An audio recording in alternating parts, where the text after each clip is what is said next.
আসসালামু আলাইকুম ওয়া রাহমাতুল্লাহি ওয়া বারাকাতুহু।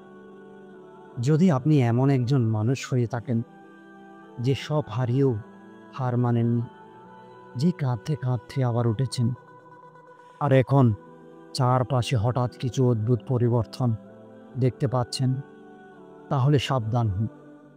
আপনার জীবনে পুরস্কারের ঘণ্টা বেজে গেছে। এখন প্রশ্ন হচ্ছে, আপনি প্রস্তুত তো?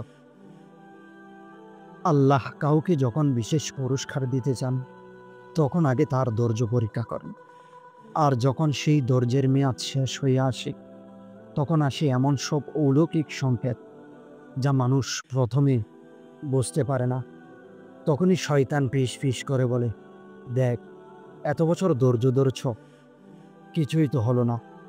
কিন্তু আপনি যদি এই সময়টা সঠিকভাবে চিনতে পারেন, আল্লাহর দয়া, তবে আপনি হবেন সেই সৌভাগ্যবান যার জীবনের মোড় ঘুরে যাবে জান্নাতের পথে।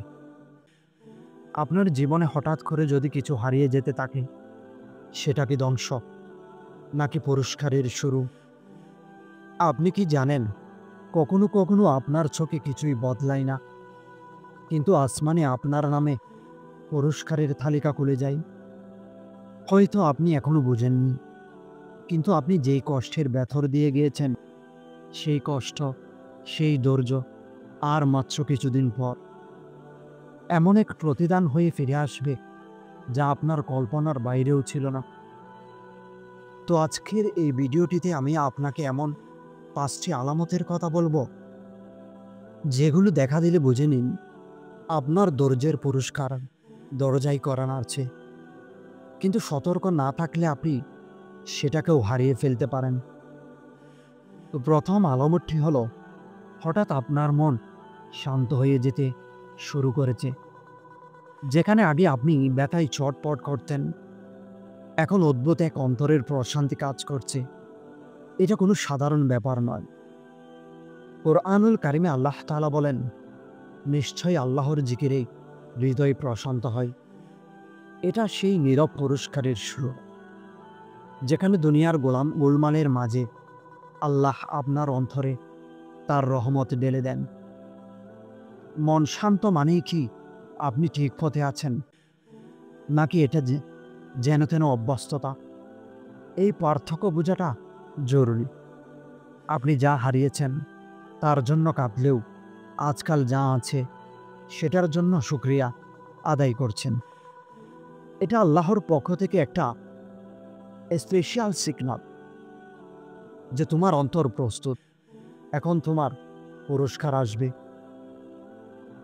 কোরআনুল কারিমে আল্লাহ তাআলা বলেন, তোমরা যদি কৃতজ্ঞ হও, আমি তোমাদের আরো দান করব। দ্বিতীয় আলামত, আপনার দোয়াগুলো হঠাৎ করে নিশ্চয়তার সাথে করা শুরু হয়েছে। আগে হয়তো আপনি বলতেন, হয়তো হবে, এখন আপনি বলেন, ইনশাআল্লাহ, আল্লাহ দেবেন। এটা হচ্ছে ঈমানের পুরস্কার। রাসূল করিম সাল্লাল্লাহু আলাইহি ওয়াসাল্লাম বলেছেন, যে আল্লাহর কাছে আশা করে তিনি তার আশা পূরণ করেন। আপনি যখন দোয়া করেন, তখন কি মনে হয় আল্লাহ শুনছেন, নাকি আপনি শুধু নিজের মন শান্ত করার জন্যই বলছেন? যে সমস্যা আপনাকে গলা চেপে ধরেছিল, সেটা হঠাৎ যেন স্থির হয়ে গেছে। এটি আল্লাহর পরীক্ষা শেষ হওয়ার আলামত। আল্লাহ ধীরে ধীরে প্রশান্তি এনে দেন তার বান্দার জন্য। তারপরে আসে পুরস্কার। সেই দিন মনে আছে যখন আপনি ভেঙে পড়েছিলেন, কিন্তু দোয়া থামাননি।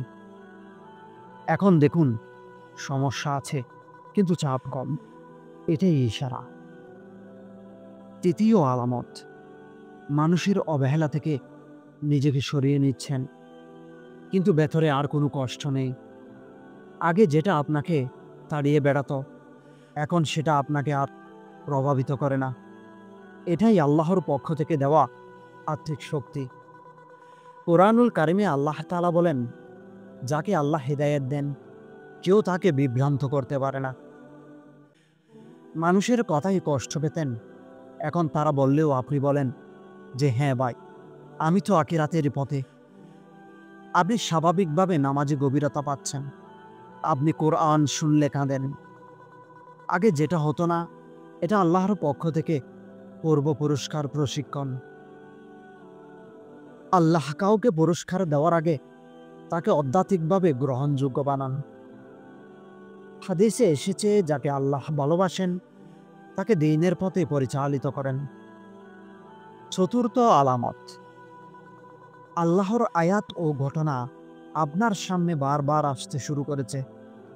কোনো একটা আয়াত আপনি হয়তো আগেও শুনছেন, কিন্তু এখন সেটা আপনার হৃদয়ে কাঁপন তুলছে। আল্লাহ আপনাকে ডাকছেন। তিনি যখন কারো প্রতি রহমত দিতে চান, তখন তার হৃদয় খুলে দেন।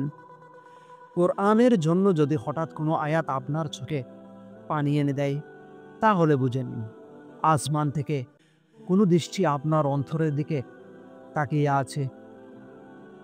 হয়তো আগে আপনার ভালো কাজগুলো কেউ দেখত না, আজ হঠাৎ সবাই বলছে, তুই অনেক বদলে গেছিস ভাই। তো প্রিয় দিনই ভাই ও বোন, এটা আসমানের প্রতিফলন। হাদিসে এসেছে, যখন আল্লাহ কাউকে ভালোবাসেন, তিনি ফেরেশতাদের বলেন, আমি এই বান্দাকে ভালোবাসি, তোমরাও তাকে ভালোবাসো। তারপরে সেই বান্দাকে মানুষের মাঝে গ্রহণযোগ্যতা দেওয়া হয়।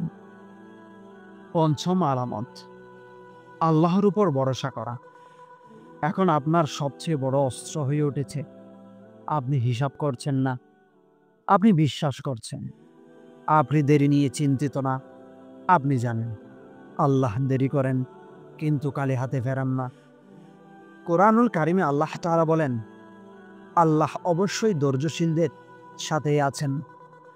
আপনি কি সত্যিই প্রস্তুত আল্লাহর পক্ষ থেকে পুরস্কার পেতে, নাকি আপনিও এখনো মানুষ ও পরিস্থিতির উপর নির্ভর করে আছেন? হঠাৎ করে আশেপাশে আপনি এমন মানুষ পাচ্ছেন যারা আপনাকে দোয়া, তাওবা, নামাজের কথা বলেছে। এটা কোনো কাকতালীয় ঘটনা নয়, এটা পুরস্কারের আগমনের সূচনা লগ্ন। একটা সময় ছিল যারা আপনার বন্ধু ছিল, তারা বলতো, দোস্ত চল পার্টি করতে যাই। আর এখন তারা বলে, চল একসাথে তাহাজ্জুদের জন্য উঠি। তো বুঝে নিন, আপনি আল্লাহর বিশেষ পরিকল্পনায় ঢুকে গেছেন। আপনার ধৈর্য বিতা যায়নি।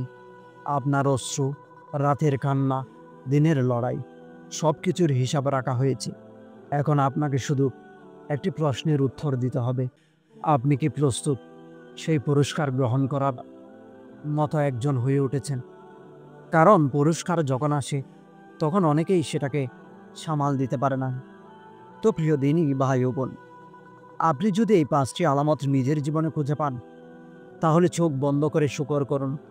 কারণ আপনি সেই গুটি কয়েক মানুষেরই একজন, যাদের ধৈর্যের প্রতিদান শুরু হয়ে গেছে। আল্লাহর রাস্তা কখনো সোজা নয়, কিন্তু যারা এই কঠিন পথছাই ধৈর্য ধরতে পারে, আল্লাহ তাদের এমন কিছু দেন যা কল্পনাকেও হার মানায়। কিন্তু একটি ভয়ঙ্কর ব্যাপার হচ্ছে, অনেক মানুষ ধৈর্যের শেষ মুহূর্তে এসে ভুল সিদ্ধান্ত নেয় এবং তারা নিজ হাতে নিজের পুরস্কারটাও হারিয়ে ফেলে। তো পরবর্তী ভিডিওটিতে আমি জানাবো সেই ভুলগুলো করলে যে ধৈর্যের পুরস্কার আপনার হাতছাড়া হয়ে যাবে। তাই চোখ রাখুন আর নিজেকে প্রস্তুত করুন, আপনার পুরস্কার আসছে।